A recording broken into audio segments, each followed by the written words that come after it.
రాష్ట్ర ముఖ్యమంత్రి చంద్రబాబు నాయుడు, ఉప ముఖ్యమంత్రి పవన్ కళ్యాణ్ల పాలనా దక్షతలు చూసి కూటమి భాగస్వామ్య పార్టీలోకి వస్తున్నారని రూరల్ ఎమ్మెల్యే పంతం నానాజీ అన్నారు. కాకినాడ రూరల్ మండలం తిమ్మాపురం గ్రామం రాపాక గార్డెన్లో జనసేన పార్టీ గ్రామ గౌరవ అధ్యక్షులు మాదారపు తాతాజీ ఆధ్వర్యంలో రాపాక గార్డెన్ అధ్యక్షులు సిహెచ్ఎస్వి రమణమూర్తి అధ్యక్షతన సుమారు 30 మందికి జనసేన పార్టీ కండువా కప్పి సాధారణంగా రూరల్ ఎమ్మెల్యే నానాజీ పార్టీలోకి ఆహ్వానించడం జరిగింది.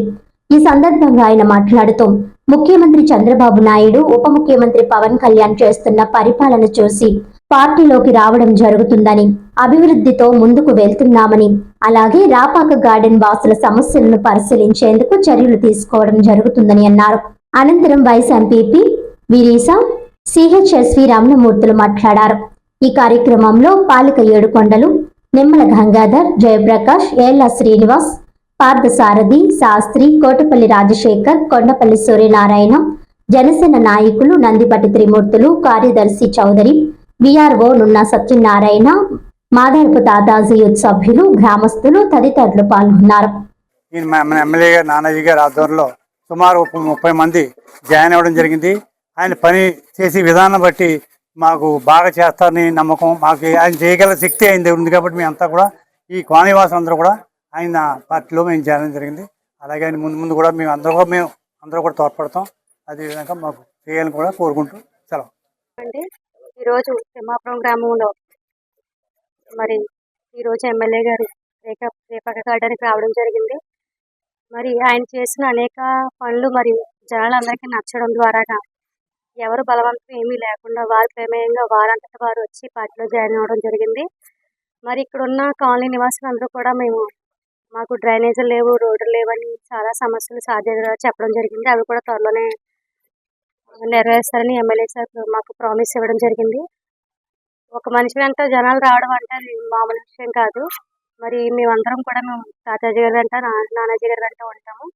ప్రజలకు ఏ సమస్య వచ్చినా మరి తాతాజీ గారు, నానాజీ గారు ఎప్పటికప్పుడు ప్రజా సమస్యలు తెలుసుకుంటూ, ఇంత తుఫాన్లో కూడా ఎవరు కూడా రారు, కానీ తుఫాన్ అన్ని రోజులు కూడా సార్ కానీ ఇద్దరు కానీ వాళ్ళ ఆరోగ్య విషయం పక్కన పెట్టేసి జనాల కోసం, వారు పడుతున్న సమస్యల కోసం తెలుసుకోవడం కోసం వారే ప్రయాసపడి ఇంత దూరం రావడం జరిగింది. ప్రజల పట్ల వారికి ఉన్న అభిమానం చాలా విలువైనదని నేను భావిస్తాను. నాకు ఇచ్చిన అలాగే ఈ సార్ చేసిన ఈ ముంతా తుఫాన్ దానికి సేవా కార్యక్రమాలకి మన ముఖ్యమంత్రి వారు శ్రీ నారా చంద్రబాబు నాయుడు గారు సార్ని గౌరవించి పిలిపించి అవార్డు ఇవ్వడం కూడా జరిగింది. చాలా గొప్ప విషయం నేను భావిస్తున్నాను. ఈ విషయంగా సార్ కూడా కంగ్రెస్ చెప్తాను. Thank you.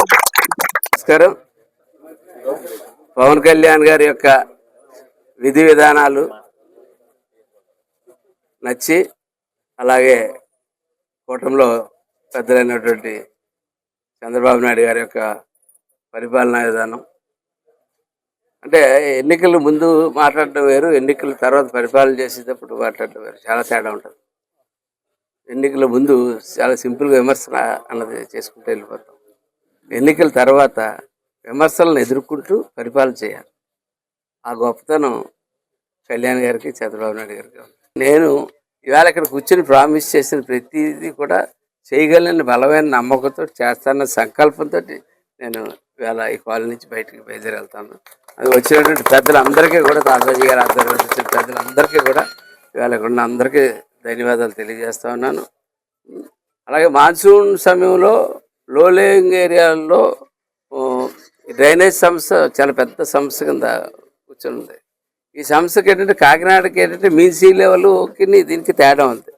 దాని మీద కౌరులు చెప్పుకుంటూ వచ్చారు, కానీ ఎవరికాళ్ళు ఇంతకాలం దాన్ని ఎట్లా సాల్వ్ చేయాలన్న దానికి ఒక సొల్యూషన్ ఎవరు తీసుకురాలేకపోయారు. పక్కన ఉన్న ఓపెన్ స్పేస్లోకి వదిలేయడం అలవాటు అయిపోయింది ప్రతి కాలనీకి కూడా. ఆ ఓపెన్ స్పేస్ అతను వచ్చి ఇల్లు కట్టుకున్న రోజు అది నెక్స్ట్ ఓపెన్ స్పేస్కి, అది ఈ విధానం మారాల. దీన్ని ఓవరాల్ డ్రైన్ ఎక్కడో చోటి మెయిన్ డ్రైన్కి లింక్ అయ్యి ఉండి ఈ విధానంలో ఆలోచించి ఇంజనీరింగ్ ముందుకు వెళ్ళాలని చెప్పి నేను కోరుకుంటున్నాను.